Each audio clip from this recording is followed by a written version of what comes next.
Welcome back, hunters. I'm the SurvivalVis, and we return Monster Hunter World I.C.E. So this will be the last episode showing off the Greatsword, or trying to show off what the Greatsword might be able to do. I'm still bearing with it a little bit more. I think Zitzi, low rank, granted, the monsters are supposed to be pretty slow in that, but it's just a lot of stuff to kind of learn back into for things. But yeah, we're going to just go through the dialogue and go after Paolumu this episode. Just see if we can get that. Take us to... I think that'll take us... I don't know if it'll take us right to the Rotten Vale or not. Because, there's still another monster that might be in our way. But I can't remember if it is the one to tackle after Paolumu, or we do manage to get down to the Vale. Either way, let me just drop off some stuff here, because we don't need it. Restock, and then... Where is the chef here? I haven't... Actually, one of the places that you don't really spend too much time in, I think, is the research base here. There is a smithy and some things, but... Oh, Lord. Okay, I guess the camera, went really fuzzy because of that ribbon or banner there. Is there even a place to, get something to eat before we go out? I don't think so. Okay, no, maybe I'll go through some of the yellow text that's all around here, because that's one thing I've been heavily sliding on for the series. Hey there. Oh, the Elder Melder. Hey there, would you mind taking this? It's a charm. It's a subject of all my research. I believe it may improve on your equipment skills, or even give you a new one. Go on, give it a try. Since being stranded in the Coral Highlands, I've been studying the first Vivarium's melding techniques. It's been a long, arduous process, but at long last I managed to produce this one charm. I've been waiting for ages for a hunter to come along and try it out in the field. Give it lots of love for me, okay? Well, we can do that, sure. There's that. Who else?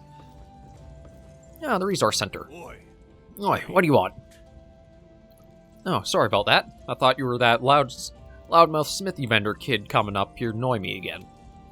Anyway, welcome to the finest resource center around. Well, I guess it's the only resource center around here. None of that matters. Let's get to business, aye? Care to have a look? Yeah, so just okay, I guess that's the only thing I've completed, so we'll just do, say, well, I guess, sure, we'll just knock that there. Okay, so that's all for that. Vendor, nothing really to go over there. I think we're basically good to go out, so we'll have to eat out in the field, but that's still not too big of a problem. That's kind of one nice thing I will admit I like about modern games, is if you forget to eat, in the old games it was just, oh, abandon, go back to the hub to do so.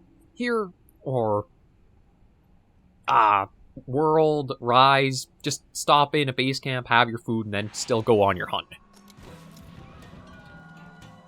Alright! Yeah, so let's just have... we'll do that. Be careful.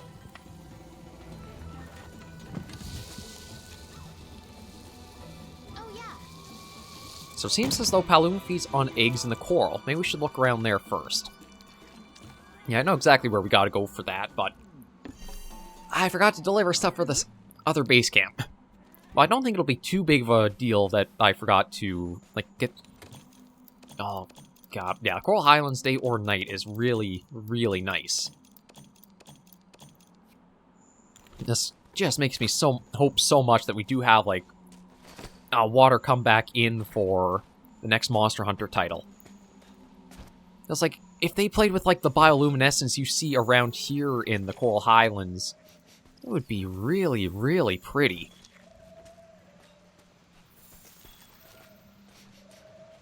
It's actually kind of something I'm surprised when it came to, Monster Hunter 3 Ultimate, or Monster Hunter 3, there wasn't really, a coral reef underwater. It was more just, kind of rocky, sandy bottom. I still feel like there is definitely it could be possible to bring underwater stuff back. It's just they have to take more of, the dynamic approach with it than going too realistic, sort of realistic, like they first brought it in with Monster Hunter 3. Or Monster Hunter Tri. I still don't actually know, what the correct title is for it. I think it's supposed to be Monster Hunter Tri, but, it could probably be the others, too.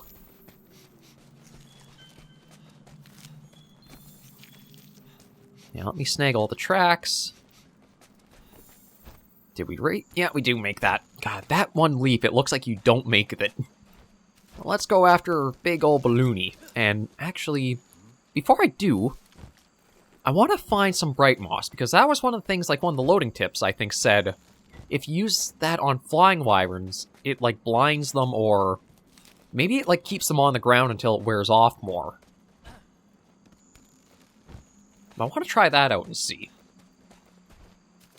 I think one of the changes, too, like, even the slinger for the I.C.E. mod got adjustments to a lot of its values and things, so even the slinger had some changes, and now I think the bright moss does thunder damage? I think, anyway. Again, if you are looking for all the details, that page linked in the description, that'll let you go and see just how much they adjusted and worked with.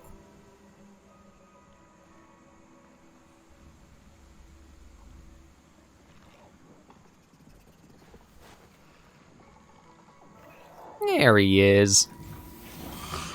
Not so happy anymore.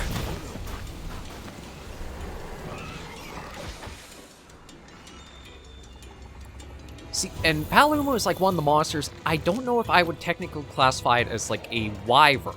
It's almost more like a flying beast to me. Oh. Just because, I mean, it looks too mammalian for me, just with like how the face is.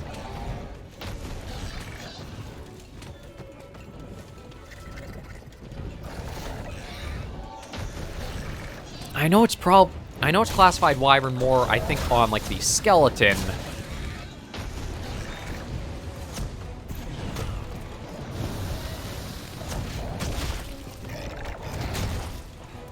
Okay, well, that was one of the... I think I only had like one hit for the combo there.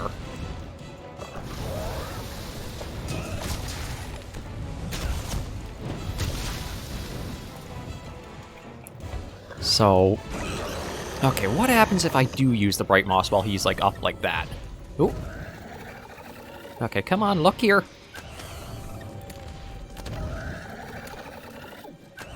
Ah, would you stay still a moment in the air? Like, I think I've got to get his head with it. There we go. Yeah, it will blind them and actually knock them out. Okay, that's pretty interesting to know.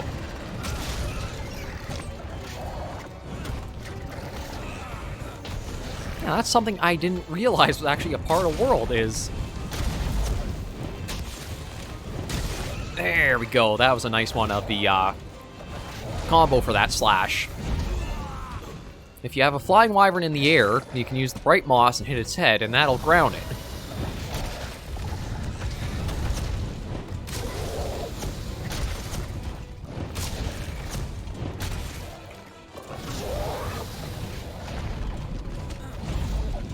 Okay, let me put that away, try to get a little bit of space here.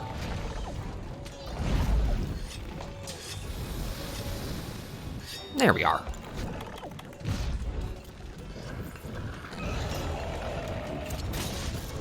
Yeah, I can't grapple on, or clutch claw onto him while he's going off. But I'm kind of starting to feel it out a little bit more. When it does come to the true charge slash, I've also been pretty stupid. You don't have to charge up each of the ones to it. You can basically just do the one attack, or like level 1 strike with the first two, and then let the third one charge all the way to full. So it's a faster combo than I was making it out to be, and again, just me being dumb with not having used the weapon that much.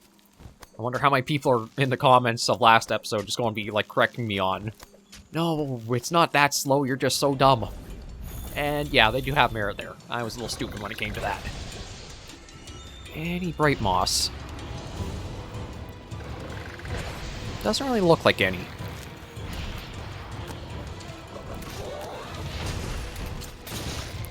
Well, let me see if I can get... There we go. I mean, it doesn't really take him out of the air, but at least I did some damage to him while he's flying. And what do we get? Oh, piercing pod. Hey, that actually worked pretty well.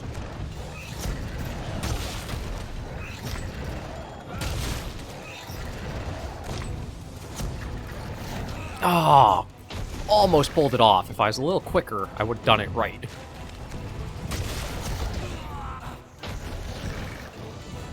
Okay, stop charging. I'm literally right beside you. And now, of course, you are not there.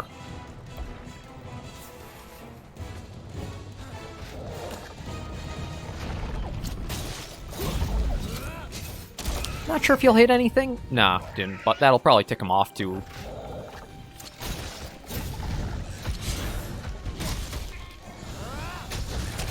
Oh, wait. Heartbreak from the tail? Okay, that's a little weird. The wing broke when I was at the tail, but I'll take it.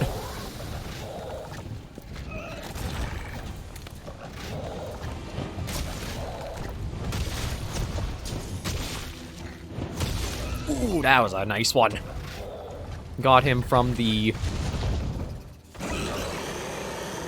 Got him thanks to the cover of the one, like, smoke plant, or the... I'm actually not sure what that's called.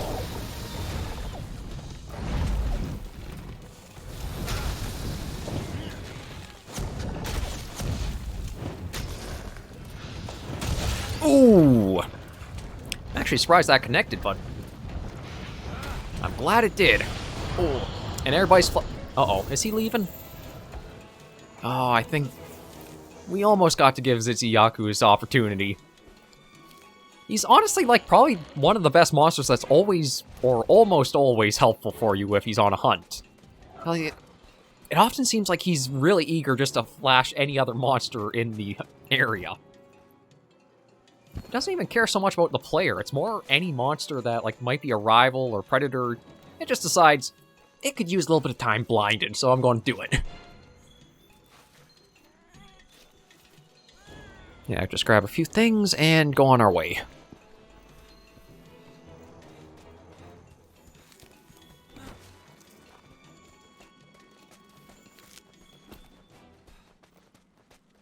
Okay, I don't know if Paolumu is actually going to sleep yet or not. I feel like it's still a little early. Unless maybe I've done more damage than I expected. I think I might have. Yeah, he's actually here to sleep. Wow.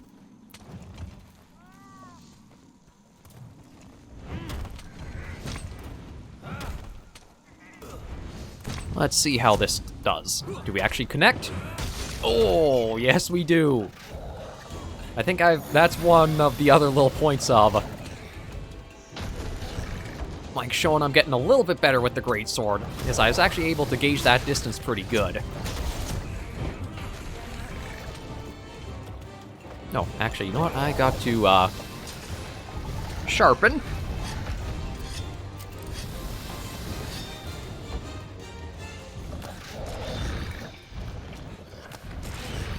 Okay, I might just keep... Oh, Slinger Thorn.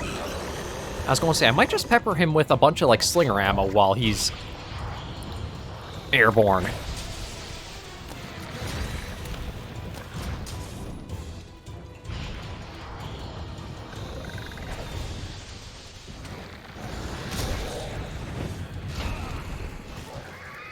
Yeah, that is another part of the slinger that was kind of nice, is for melee who basically just kind of got stuck waiting for them to go to land again. No, this is going to hurt. Yeah, that hurt. Runa, you could have been... Oh.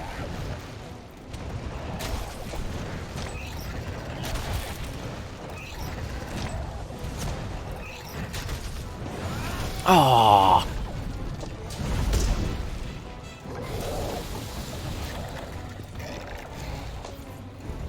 Okay, well, we'll just keep working around Paolumu a little bit here. I was going to say, that was almost a proper slash off. Oh. If only it connected. That would have been a great way to end that hunt. I think again, like any of the Monster Hunter weapons, you just need a little bit of exposure and field work with them, but then you start getting better and better and learning their rhythm. Like the Greatsword, I was making it slower than it really needs to be, trying to true charges. But you can also use, like, I think the combo of, like, how I.C.E. introduced might be a little bit faster, too. You just have a lot of opportunity if you really take some time and learn the weapon. Oh, not the one I was aiming for, but I'll take it.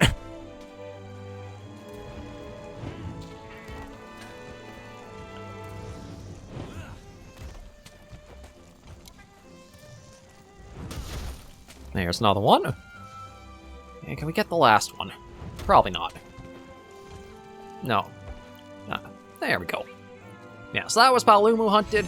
Really a beginner flying wyvern. I think the big takeaway is actually realizing, and I'm sure other people already knew this, but the Bright Moss, if you get a headshot, might take it down and land it for a while. We'll take everything back with us, see what story beat this goes into next, and then that's this week of Monster Hunter Ice done. Next week, I think, is going to be the gunlance, because I had a request to check that out and go over any changes with that, and then I'll have to see what I do for the series forward. I might do all the weapons, but I don't know. I think I'd still like to see, like, use community feedback, comments that come in, and prioritize going through those and their changes. At last. The balloons have been rigged and the airship is ready. All thanks to you and the airship engineer. We've completed preparations on our side as well. We can depart whenever you are ready. However, I do have one thing worth mentioning. We never bothered with the test flight. That's not going to be a problem for you, is it? When you're ready, just say the word and we'll make our descent into the Rotten Vale. Shouldn't you prepare before you head down to the Rotten Vale? Yeah, I should probably check my gear and everything for it, but let me see. Let me just go through some more of the yellow text, clear that up, and see. Just because I've been pretty bad at letting it all slip. It's mostly like side quests or requests that come in to do, but still, it is part of the Monster Hunter. What's up? I came over as hired muscle to watch the field team leader 6, but these days I'm a runner for the smithy. I heard it was just big brain types out here. The place isn't really kitted out for crafting, especially the whole fire part. Yeah, I think fire on an airship... Well, actually, technically, I think some places, or some means you do need the fire to generate the hot air for a lift. So they got me running orders back to the smithy in Astera. You need anything? I'll grab it for you. Seriously, whatever you want, just hit me up. So, you need something? Okay, well, that was easy enough to complete. And there's just something up there, and then we'll probably be able to end this episode off. But yeah, Greatsword. It is a little slow going if you have used faster weapons. Like, I think probably the most transfer over you might have is things like, say, the hammer, the lance, maybe the charge blade too? It's kind of like the slower tempo weapons, you'll probably have an easier time adjusting to them than, say, going from, like, a light bowgun or bow to something slower. But with a little bit of practice, I showed, even with just, like, 3 episodes using it, I was getting a little bit better, and I'm sure more skilled people even faster with it. The combo system, it's pretty unique.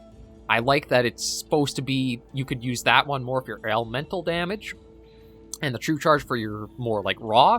So you have some options on what you want to try out and build with. There's so much difference, like, the I.C.E. has for numbers that you could really spend a lot of time going through and making up builds specifically with the mod.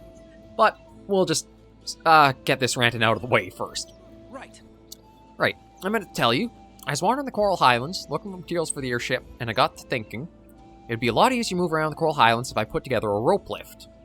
So I put in a request at the resource center for the parts I need. Counting on you. I think it'd make things a lot more convenient, so it'd be great if you could help out. I'm counting on you. Yeah, there's what I was after. Oh, and it is some Shamos hide. Okay. But that brings us basically to a close for this episode. So let's just wave you guys off and end the episode. Thank you all very much for joining me on this episode of Monster Hunter World I.C.E. If you did enjoy the video, just give it a like, and if you have any comments, tips, or tricks, be sure in the comments right down below. And until I do see you in the next video, hunters and survivors, please remember, as always, to take care, stay alive, and happy hunting.